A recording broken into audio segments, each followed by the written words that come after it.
Vous savez, nous sommes début mai et avec le mois de mai commence le grand mercato médiatique et moi j'aimerais vous parler du transfert le plus improbable de la saison, c'est celui de Philippe Ballard. Alors Philippe Ballard, on ne le connaît pas forcément, il a été 27 ans journaliste sur LCI et il vient de devenir tête de liste du Rassemblement national à Paris pour les élections régionales. Et les choses sont allées extrêmement vite. Figurez-vous que dimanche dernier, il présentait encore à l'antenne une tranche d'infos. Mardi, il annonce son ralliement. Et mercredi matin, il était l'invité de Pascal Praud sur CNews.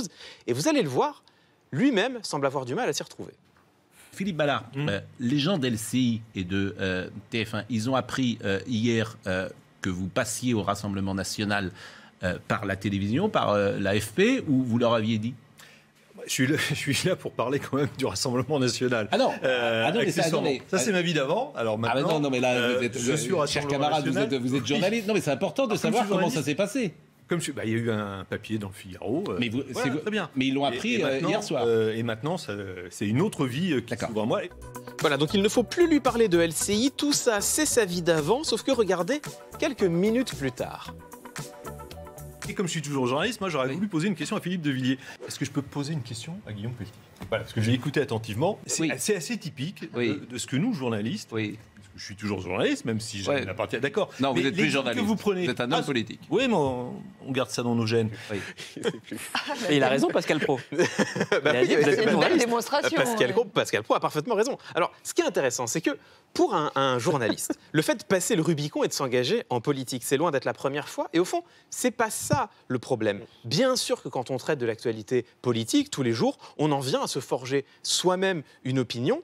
Pour un journaliste, l'objectivité et la neutralité sont en grande partie des fantasmes. Ce qui importe et qu'il faut préserver à tout prix, en revanche, ce sont davantage l'honnêteté, l'équité et la rigueur. En revanche, il s'agit bien du passage d'une parole à une autre. Philippe Ballard prétend ici être à la fois celui qui est invité et répond aux questions et en même temps celui qui les pose. Là, il y a une confusion et cette confusion appelle à être rapidement résolue. Comme disait ma grand-mère, on ne peut pas avoir le beurre et l'argent du beurre. Alors, ceci étant, il y a une chose au moins qui ne manque pas de clarté, c'est le contenu de son discours. Regardez, la toute première prise de parole politique de Philippe Ballard, c'est la réponse à la première question de l'émission.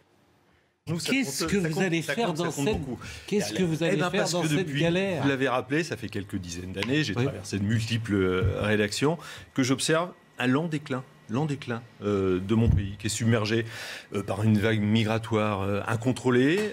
Il y a le communautarisme qui se développe, il y a une insécurité grandissante, je pense évidemment français, je pense à nos forces de l'ordre qui sont caillassées, attaquées au mortier, quasiment quotidiennement, à ces pompiers qui sont attaqués, et puis à nos traditions, à notre culture, qui est submergée par tout cela.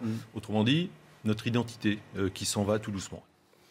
Voilà, alors c'est une cascade à ne pas réaliser chez soi. On a le bingo.